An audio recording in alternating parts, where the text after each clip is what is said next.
Qoç bürcləri. Qoçlar, bilirəm, bu haqsız, bu ədalətsiz dünyada yaşamaq sizlər üçün çox çətindir. Qoçlar, sizin qəlbiniz o qədər təmizdir.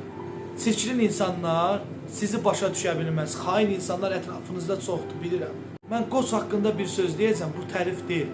Çünki qoçların tərifə ehtiyacı yoxdur. Heç tərifi də sevmirlər. Əgər sənin indi bu dəqiqə həyatında bir qoç bürcü varsa, tut, əlində saxla. Çünki hər adamın həyatında qoç bürcü olmur. Əgər həyatında varsa, sən lotariyada elə bir cekbord udumursan. Qoçlar sevdiyi, dəyər verdiyi insanları hər zaman dəstəyi olur və hər zamanda qoruyur, sahib çıxır. Amma heyf qoçlardan. Həmişə sahib çıxdığı, dəstək çıxdığı insanlar qoçları yaralamağa çalışır. Qoçlar tək başına öz yaralarını sarırlar. Qoçlara egoist deyirsiniz. Qoçlar egoist deyil.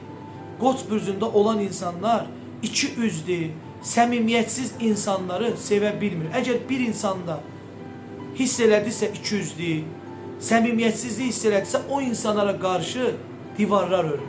Qoç bürclərində olan insanlar yalancı insanları, yalanları sevmədiyinə görə, birbaşa yalancı insanların maskasını cırdığına görə qoçlar sevilmir bu dünyada insanlar tərəfindən.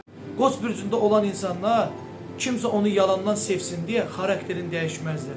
Qoç bu dünyada tək qalar, amma ədalətlikdən heç vaxt dönməzlər. Qoçların bu dünyada hər çətinlik başına gəlib, əziyyət çətinlik görsələr də, amma o qürurunu kiminsə qabağında sındırmayın. Qoçlar Allahdan başqa da heç kimə güvənmir.